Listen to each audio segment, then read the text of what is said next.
Hello കാറ്റത്തെ കിളിക്കൂടിൻ്റെ നാളത്തെ വിശേഷത്തിലേക്ക് ഏവർക്കും സ്വാഗതം. നിധി ജോലിക്ക് പോവുകയാണ് കേട്ടോ. പോകുന്നുണ്ട്. ആ ഒരു സമയത്ത് നിധി ഇങ്ങനെ വഴിയിൽ വെച്ചിട്ടാണ് നികേഷിൻ്റെ അമ്മയുടെ കൂട്ട് സ്ത്രീയെ കാണുകയാണ്. അപ്പോൾ നിധിക്ക് ആ ഫോട്ടോയും അതുമായിട്ട് നല്ല സാമ്യം തോന്നുന്നുണ്ട് കേട്ടോ.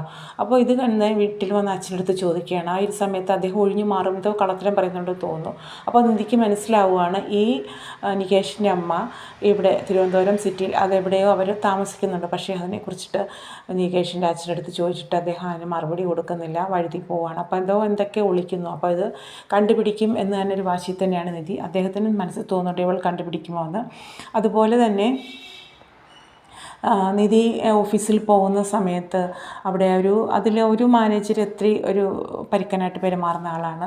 അപ്പോൾ തൻ്റെ ഒരു ഫ്രണ്ടുമായിട്ടിരുന്ന് ഫുഡ് കഴിക്കുന്ന സമയത്ത് അദ്ദേഹം അവിടെ ക്ലീൻ ചെയ്യാൻ വന്ന ഒരാളുടെ അടുത്ത് ഭയങ്കരമായിട്ട് ദേഷിക്കും, സംസാരിക്കും.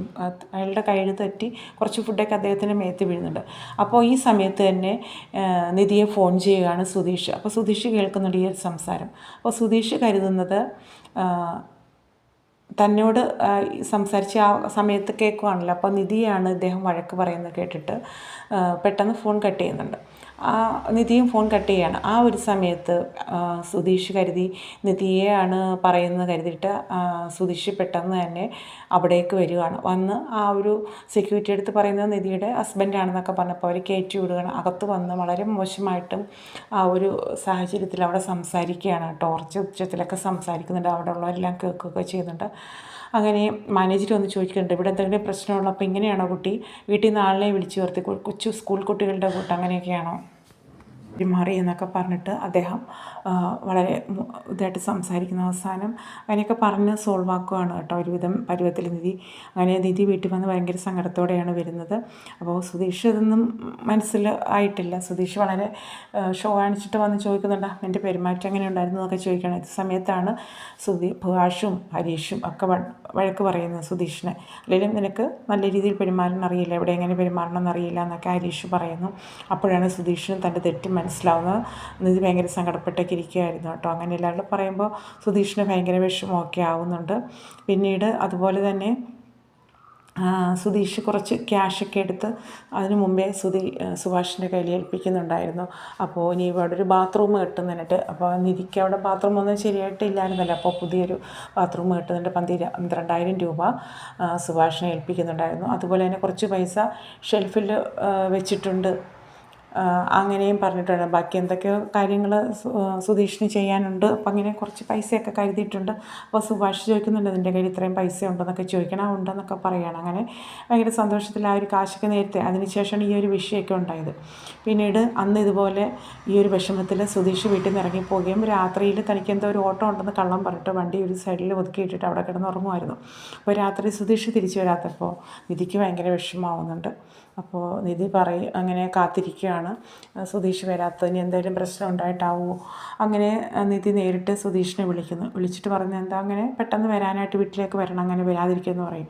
അങ്ങനെ സുധീഷ് പെട്ടെന്ന് വീട്ടിലേക്ക് ഇങ്ങനെ വരുന്ന ദിവസം ടേണിങ്ങിൽ വെച്ചിട്ടാണ് മറ്റൊരു ബൈക്കുകാരനായിട്ട് തട്ടുകയും അങ്ങനെ വിഷയം ഉണ്ടാവുകയും പോലീസ് കേസാവുകയും സുധീഷിനെയും അയാളെയും സ്റ്റേഷനിലേക്ക് കൊണ്ടുപോവുകയും ചെയ്യുന്നുണ്ട്. അവിടെ ചെന്ന് ഒരു രീതിയിലും ഒത്തുതീർപ്പിന് ആ ഒരു ബൈക്കുകാരൻ സമ്മതിക്കുന്നില്ല. സുധീഷിൻ്റെ ഭാഗത്ത് തെറ്റില്ലെന്നാണ് സുധീഷ് പറയുന്നത്. പക്ഷേ അയാളും വിട്ടുകൊടുക്കുന്നില്ല. അങ്ങനെ പോലീസ് കേസാകും. അപ്പോൾ അതിനൊരു ഇത്ര പൈസ നഷ്ടപരിഹാരം കൊടുക്കണം എന്നൊക്കെ സുധീഷിൻ്റെ അടുത്ത് പറയുകയാണ്. അങ്ങനെ വീട്ടിൽ സുധീഷ് ഫോൺ ചെയ്ത് പറയുന്നത് ഞാനിങ്ങനെ സ്റ്റേഷനിലാണെന്ന്. അങ്ങനെ ഹരീഷും അങ്ങനെ നിധിയും കൂടെ പോവുകയാണ്. സുഭാഷും എല്ലാം കൂടെ ചേർന്നിട്ട് സ്റ്റേഷനിൽ പോയി. അപ്പോൾ ആണ് ഹരീഷ് ആലോചിക്കുന്നത് ഇങ്ങനെ ഷെൽഫിൽ കുറച്ച് പൈസ വെച്ചിട്ടുണ്ടായിരുന്നു പറഞ്ഞല്ലോ. അങ്ങനെ ആ ഒരു പൈസ 39,000 രൂപയുണ്ടായിരുന്നു. പക്ഷേ 50,000 നഷ്ടപരിഹാരം പറഞ്ഞിട്ടുണ്ടായിരുന്നത്. ബാക്കി പൈസയും കൂടെയൊക്കെ അറേഞ്ച് ചെയ്താണ് കാശ് കൊടുത്തിട്ടാണ് സുധീഷിനെ ജാമ്യത്തിൽ ഇറക്കുന്നത്, അവിടുന്ന് ഇറക്കിക്കൊണ്ട് പോരുന്നത്.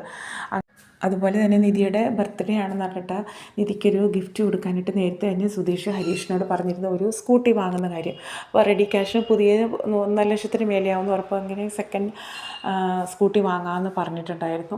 അപ്പോൾ അങ്ങനെ ഹരീഷ് പറഞ്ഞിട്ടുണ്ട് കടയിലൊരു പരിചയക്കാരൻ്റെ ഉണ്ട്, അദ്ദേഹത്തിൻ്റെ കയ്യിൽ നിന്ന് വാങ്ങിക്കൊടുക്കാമെന്ന് പറഞ്ഞിട്ടുണ്ടായിരുന്നു. അപ്പോൾ അതിനൊക്കെ സേവ് ചെയ്തെടുത്ത പൈസയായിരുന്നു. അപ്പോൾ തിരിച്ച് സുധീഷ് വന്ന് നോക്കുമ്പോൾ ആ ക്യാഷ് ഇല്ലാത്തപ്പോൾ സുധീഷ് ഭയങ്കരമായിട്ട് വയലൻ്റ് ആകും. വീട്ടിൽ ഹരീഷായിട്ട് ഭയങ്കരമായിട്ട് വഴക്കും ബഹളവും ഒക്കെ ആവുകയൊക്കെ ചെയ്യുന്നുണ്ട്. ലാസ്റ്റ് സുധീഷ് ഇതിൽ ഹരീഷ് പറയുന്നു ഞാൻ ഈ ഒരു ആവശ്യത്തിന് വേണ്ടിയല്ലേ പൈസ എടുത്തെന്നൊക്കെ പറഞ്ഞ് അങ്ങനെയും ഭയങ്കര വിഷയമായി. നിധി ഇടപെട്ടാണ് അവരൊക്കെ കോംപ്രമൈസ് ചെയ്യുന്നത്. ഇനി ഇങ്ങനൊരു വിഷയം ഉണ്ടായിക്കഴിഞ്ഞാൽ ഞാൻ വീട്ടിൽ നിന്ന് ഇറങ്ങി പോകുമെന്നൊക്കെ നിധി പറയുകയും ചെയ്യുന്നുണ്ട്. അപ്പോൾ അതൊക്കെ ഒന്ന് അത് മാത്രമല്ല, അതിനൊക്കെ ശേഷം സുധീഷ് എന്തായാലും പൈസ ഇല്ലെങ്കിലും ആ ഒരു ഗിഫ്റ്റ് വാങ്ങുവാനായിട്ട് ഹരീഷിൻ്റെ കാല് പിന്നെയും പിടിക്കുകയാണ് കേട്ടോ. തൻ്റെ പൈസ ഇല്ലെങ്കിൽ എങ്ങനെയെങ്കിലും സ്കൂട്ടർ അറേഞ്ച് ചെയ്ത് കൊടുക്കാൻ പറയുന്നു, സ്കൂട്ടി.